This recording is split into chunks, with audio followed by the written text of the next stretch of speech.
1-2 സിനിമകൾ ട്രൈ ചെയ്തു.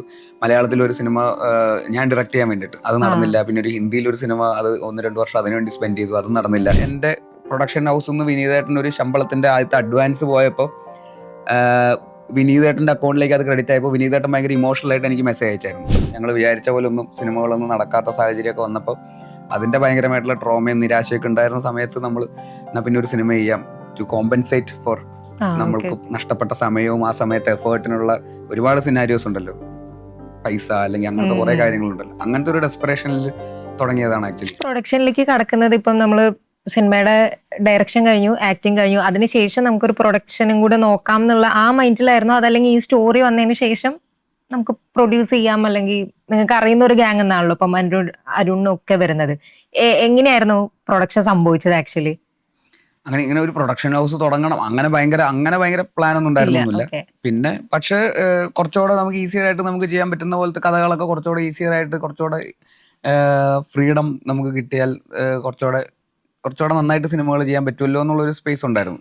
അപ്പൊ ഒരു പ്രൊഡക്ഷനായിട്ട് നിന്ന് കഴിഞ്ഞാൽ കുറച്ചുകൂടെ ആ ഒരു ഫ്രീഡം ഉണ്ടാവുമല്ലോ, നമുക്ക് നമ്മൾക്ക് വേണ്ട രീതിയിൽ സിനിമ ചെയ്യാമല്ലോ, കുറച്ചുകൂടെ വേറെ ആരും ഡിപ്പെൻഡ് ചെയ്യേണ്ട ആവശ്യമില്ല എന്ന് പറയുന്ന സിനാരിയോ. അപ്പൊ അങ്ങനെയുള്ള ഒരു രീതിയിലാണ്. അപ്പൊ നമുക്ക് പക്ഷെ ഇപ്പൊ തുടങ്ങണം ഇന്നത് അങ്ങനെ ഒരു കൃത്യമായിട്ടുള്ള പ്ലാനൊന്നും ഉണ്ടായിരുന്നില്ല. പിന്നെ ഈ അരുണും പോൾസണും ഞങ്ങൾ ഒരുമിച്ച് വേറെ സിനിമകളൊക്കെ എഴുതിക്കൊണ്ടിരിക്കുന്ന സമയമൊക്കെ ആയിരുന്നു. 1-2 സിനിമകൾ ട്രൈ ചെയ്തു. മലയാളത്തിലൊരു സിനിമ ഞാൻ ഡയറക്റ്റ് ചെയ്യാൻ വേണ്ടിയിട്ട്, അത് നടന്നില്ല. പിന്നെ ഒരു ഹിന്ദിയിലൊരു സിനിമ, അത് 1-2 വർഷം അതിനുവേണ്ടി സ്പെൻഡ് ചെയ്തു, അതും നടന്നില്ല.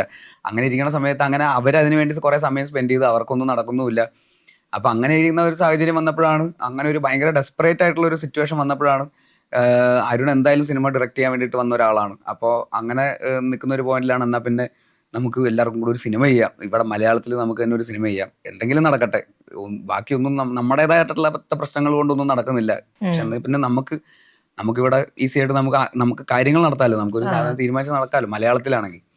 അപ്പൊ അങ്ങനെ നമുക്ക് ചെയ്യാം എന്നുള്ള ഒരു പോയിന്റിൽ അങ്ങനെ അരുൺ ഡയറക്റ്റ് ചെയ്യാനും പോൾസൺ കൂടെ എഴുതാനും ഞാനപ്പോൾ അതിൽ അഭിനയിക്കാം, അത് പ്രൊഡ്യൂസ് ചെയ്യാം എന്നുള്ള രീതിയിലേക്ക് അങ്ങനെ ഒരു ഡിസൈനിൽ വന്ന ഒരു സിനിമയാണ്. അല്ലാതെ പ്രൊഡക്ഷൻ ഹൗസിന് വേണ്ടി കഥകൾ ആലോചിക്കുന്നു, അങ്ങനെ കഥകൾ തേടുന്നു, അങ്ങനെ ഒരു സിനിമ കണ്ടു, അങ്ങനെയൊന്നുമല്ല.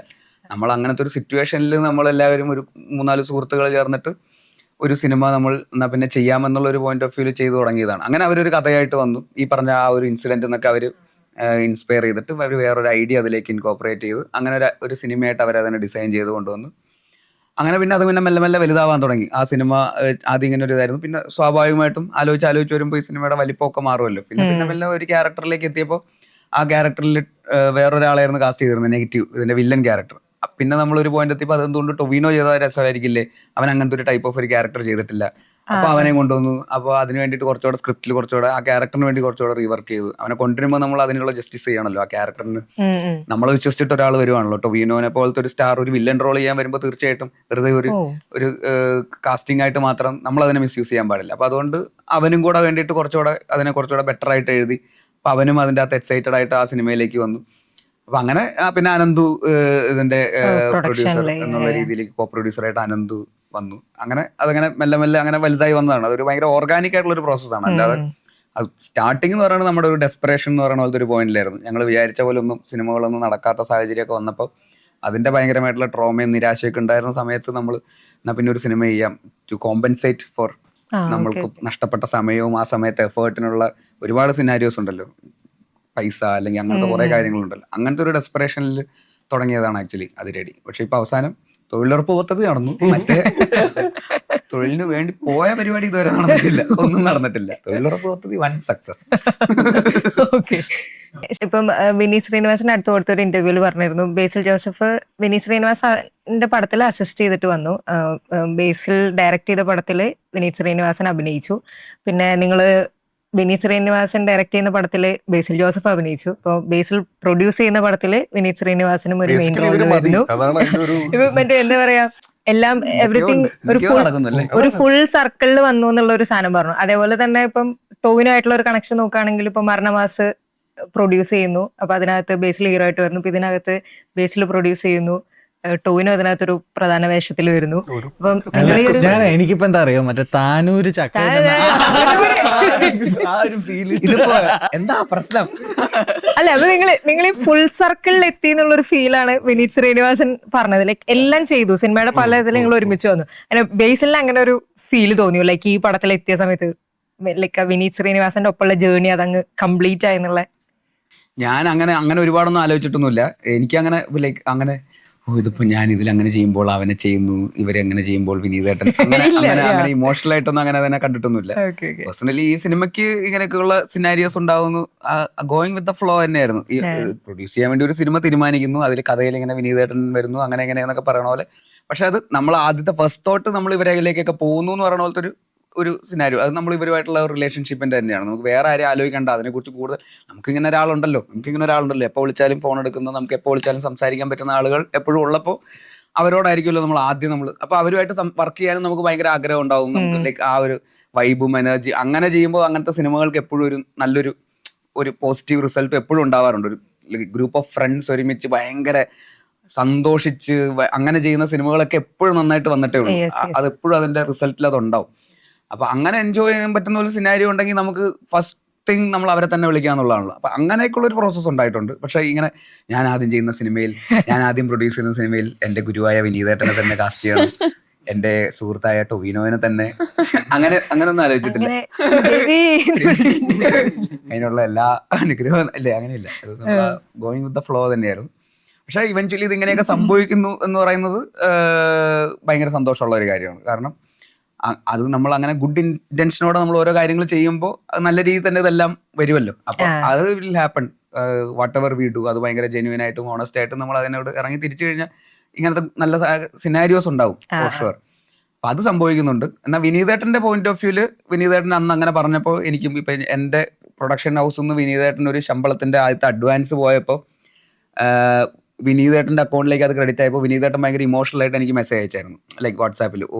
ലൈക്ക് ഫുൾ സർക്കിൾ മൊമെന്റ് ആയിപ്പോയി, ഞാൻ വെരി ഇമോഷണൽ എന്നൊക്കെ പറഞ്ഞിട്ട് എനിക്ക് മെസ്സേജ് അയച്ചായിരുന്നു. അപ്പോഴാണ് ഞാൻ അങ്ങനെ ഒരു തോട്ട് പ്രോസസ്, അങ്ങനെ ഒരു പോയിന്റ് ഓഫ് വ്യൂ ഉണ്ടെന്നുള്ളത് ഞാൻ റിയലൈസ് ചെയ്യുന്നത്. ലൈക്ക് വിനീതേട്ടൻ അങ്ങനെ ഒരു അപ്പോഴെനിക്കും അത് ഭയങ്കര ഒരു റിയലൈസേഷൻ മൊമെന്റ് ആയിരുന്നു. ലൈക്ക് ഞാൻ അവിടെ തുടങ്ങി, ഇപ്പോൾ ഇങ്ങനെ ഒരു സിനിമ പ്രൊഡ്യൂസ് ചെയ്യുന്ന സമയത്ത് ഞാൻ വിനീതേട്ടന് ഒരു പേയ്മെന്റ് കൊടുക്കുന്നു എന്ന് പറയുന്ന പോലത്തെ ഒരു സിനാരിയിലേക്ക് എത്തുന്നു എന്ന് പറയുന്നത് അപ്പോഴാണ് ഞാൻ റിയലൈസ് ചെയ്യുന്നത്. അപ്പൊ അങ്ങനെ കുറെ കാര്യങ്ങളുണ്ട്. പക്ഷെ ഒന്നും പ്ലാൻഡോ അല്ലെങ്കിൽ ഇതിനു വേണ്ടി അങ്ങനെ ഡിസൈൻ ചെയ്തോ അങ്ങനെയൊന്നും അല്ല. എല്ലാം അങ്ങനെ അതിന്റെ ഒരു ഫ്ലോയിൽ സംഭവിക്കുന്നു. പക്ഷെ അതൊക്കെ very grateful about what ever happening. അങ്ങനെ തന്നെ സംഭവിക്കട്ടെ, ഇനിയും അങ്ങനെ കൊളാബറേറ്റ് ചെയ്യാൻ പറ്റട്ടെ. ഷാൻ റഹ്മാൻ എങ്ങനെയാ ആക്ടിങ്ങിന് കാണുന്നത്? കുറച്ച് പടങ്ങളിലാണെങ്കിലും ചെയ്ത സംഭവങ്ങളൊക്കെ ആൾക്കാരുടെ മനസ്സിൽ കയറിയിട്ടുണ്ട്. പിന്നെ അപ്പൊ എങ്ങനെയുണ്ട് ആക്ടിങ്? പൊതുവെ ഇഷ്ടപ്പെട്ടോ? സംഭവം എങ്ങനെയുണ്ട്? അല്ല, ഞാൻ എൻ്റെ ഫ്രണ്ട്സിന്റെ കൂടെ ഉള്ള പരിപാടി ആയതുകൊണ്ട് ഞാൻ ഭയങ്കര കംഫർട്ടബിൾ ആയിരുന്നു. പ്രത്യേകിച്ച് ഇതിന്റെ കഥ വന്ന് എന്നോട് പറയുന്ന സമയത്താണെങ്കിലും ഞാൻ നോക്കുമ്പോൾ ഞാനുണ്ട്, വിനീതുണ്ട്, പിന്നെ ബേസി ഉണ്ട്, ടൊവി ഉണ്ട്. ഭയങ്കര രസമുള്ളൊരു സിനാറിയോ, നമ്മളെല്ലാവരും കൂടെ ഒരുമിച്ചുള്ള സംഭവം. അപ്പം പിന്നെ ഞാൻ വെച്ചു വൈ നോട്ട്, കാരണം നമ്മൾ ആ ഒരു സൈഡും കൂടെ ഒന്ന് എക്സ്പ്ലോർ ചെയ്യണമെന്ന് എനിക്ക് തോന്നി. അപ്പം പിന്നെ ഞാൻ കൊണ്ടുപോയി തലവെച്ച് കൊടുത്തു ഹാപ്പിലി. ഷാനിക്ക ഭയങ്കര എക്സൈറ്റഡ് ആയിരുന്നു സിനിമ. ആക്ടർ ലൈഫ് എന്നൊക്കെ പറഞ്ഞ ഹാഷ്ടാഗ് ഇട്ടിട്ട് ഇൻസ്റ്റയിൽ സ്റ്റോറി ക്യാരവനിൽ ഇരുന്നിട്ട് ക്യാരവന്റെ ഫോട്ടോ എടുത്തിട്ട് ഇൻസ്റ്റയിൽ story actor life actor life എന്ന് പറഞ്ഞിട്ട് പിറ്റേ അന്ന് പോസ്റ്റ് ഇട്ടു.